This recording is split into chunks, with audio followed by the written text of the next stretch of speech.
Welcome back नाजरीन। हमारी बात हो रही है जनाब राव राशिद साहब और मोहसिन गौरी साहब से।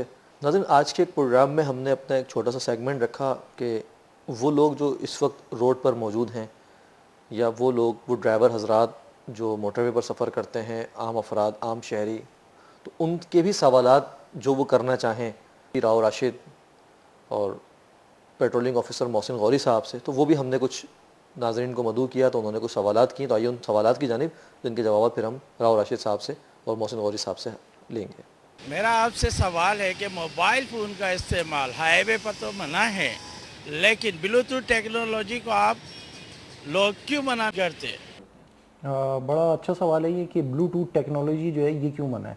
देखिए, इसमें सबसे जो बात समझने की वो ये है कि गाड़ी को चलाने का ताल्लुक जहाँ हाथ और पैरों से होता है उससे कहीं ज़्यादा इंसान के जहन से होता है।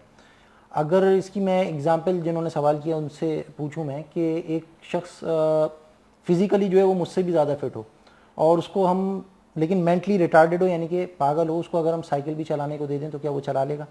ऑफ कोर्स वो नहीं चला सकेगा। क्यों? क्योंकि उसका जहन हाजिर नहीं है। तो यही चीज़ होती है कि जब आप ब्लूटूथ का इस्तेमाल करते हैं तो आपके हाथ और पाँव तो गाड़ी को चला रहे होते हैं, लेकिन जो जहन की कंसंट्रेशन यानी जहन की जो तवज्जो गाड़ी को चलाने के लिए चाहिए होती है वो सामने नहीं रहती आपकी, वो गाड़ी को चलाने की तरफ नहीं रहती।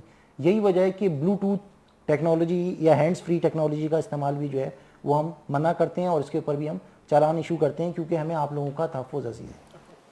रोड क्रॉस करने का सही तरीका क्या है? रोड क्रॉस करने का सही तरीका देखें, ऐसा है कि अगर किसी भी शहर में 100 केसेस रजिस्टर्ड होते हैं कि एक्सीडेंट के, तो उसमें 35% हमारी वो होती है जिनके पास ना 2 व्हील्स हैं ना 4 व्हील्स हैं, और लेकिन फिर भी उनका हादसा हो जाता है। ना वो मोटरसाइकिल चला रहे हैं, राइड कर रहे हैं, और ना ही 4 व्हील ड्राइव कर रहे हैं। उसकी वजह क्या है कि उन्हें सेंस नहीं है कि रोड उन्हें कैसे क्रॉस करना है, कहाँ से रोड क्रॉस नहीं करना है, किस साइड पे चलना है, रोड पे उनकी एट नाइट टाइम वेयरिंग क्या होनी चाहिए। तो उनको इस चीज़ की बेसिक मालूमात नहीं है, और अल्टीमेटली हमारे 35% जो है उनकी डेथ हो जाती है या वो सीवियर किस्म के रोड एक्सीडेंट में विक्टिम बन जाते हैं। तो रोड क्रॉस करने का बेसिकली सही तरीका ये कि जब भी आप रोड पर आ जाएं, मेक श्योर कर लें कि रोड के ब्रिंक्स पर, एज पर या किनारे पे आप खड़े हो जाएं। जिस साइड का ट्रैफिक आ रहा है पहले आप उधर देखें, अगेन फिर रॉन्ग साइड पे भी देखें कि रॉन्ग साइड से भी देर में समवन कोई रॉन्ग साइड से भी आ सकता है, उसको भी देख लें। उसके बाद दोबारा keep your face on that side from where the traffic is coming, वहाँ रखें अपने फेस को।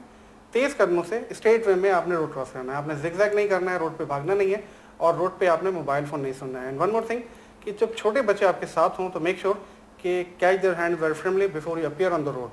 छोटे बच्चों के साथ रोड पर आने से पहले उनका हाथ मजबूती से पकड़ लें, वो बड़ा साइलेंटली पिक करते हैं। रोड पर जब भी छोटे बच्चों के साथ आपने आना है, you have to show your best discipline. They will pick you very silently, and your discipline attitude can improve their driving, their future. Thank you. आप गाड़ी की रफ्तार कैसे नापते हैं? गाड़ी की रफ्तार नापने का तरीका मैं बता देता हूँ आपको, लेकिन अपने सीक्रेट्स ऑन नहीं करूँगा इसमें आपके।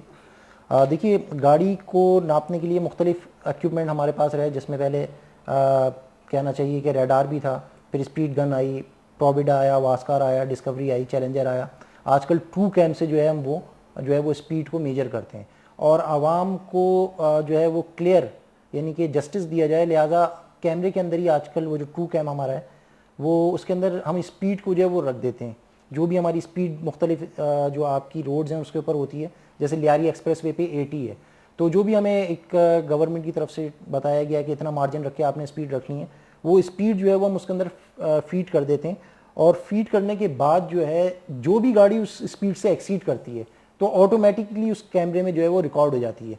पहले जो इससे पहले हम लोग कैमरे यूज़ करते थे तो उसमें ये होता था कि जो हमारी स्पीड होती थी उसको हम खुद रिकॉर्ड करते थे, जबकि अब जो ट्रू कैम हमारे पास टेक्नोलॉजी आई है उसमें ऑटोमेटिकली जो है वो जो भी गाड़ी ओवर स्पीड होती है वो रिकॉर्ड हो जाती है। इसको अगर आप मज़ीद थोड़ा सा समझना चाहें तो ये है कि जो भी गाड़ी होती है हम उसको स्पॉट करते हैं, हमारे पास जो है वो एक लेज़र बीम जो है वो कैमरे में शो हो रही होती है, उसको रख के जो है हम गाड़ी पर फायर करते हैं।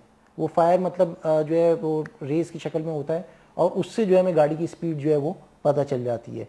तो इससे जो है वो हम किसी भी गाड़ी को जो है वो बआसानी जो है, क्योंकि पिन पॉइंट कर रहे होते हैं, गाड़ी के ऊपर टारगेट करके उसको फायर कर रहे होते हैं, तो जो स्पीड आती है हमारे पास उसी गाड़ी की भी आती है और वो रिकॉर्ड भी हो जाती है। तो अगर किसी को शक हो तो वो हमारे जो कैमरे मुख्तलिफ हमारी मोटर वेज पर, लियारी एक्सप्रेस वे पर, सुपर हाईवे, नेशनल हाईवेज़ पर, RCD हाईवे और कोस्टल हाईवे पर मौजूद हैं। तो उस पर जो है वो स्पीड को बआसानी देखकर जो है वो अपना जो है वो अंदाज़ा कर सकते हैं। ये फायर जो है ये वो पिस्टल वाले फायर नहीं है, तो आवाम ना डरेगा, ऐसा नहीं पिस्टल से फायर हो जाएगा। ये कैमरे के फायर होते हैं। कैमरा ये सिर्फ रेस, जस्ट रेस फायर जी हाँ, होती है, रेस रेस जाके होती है। इंफ्रारेड और जो आपकी नहीं, मतलब जो अल्ट्रा शो भी नहीं ये होगी, जो वाला फायर नहीं है। मतलब शो भी नहीं होगी, मतलब लोग कहीं डर जाए शीशे के फायर हो रहा है लेजर तो वगैरह इस तरह की जो सही। इसमें 750 रुपए की गोली निकलती है।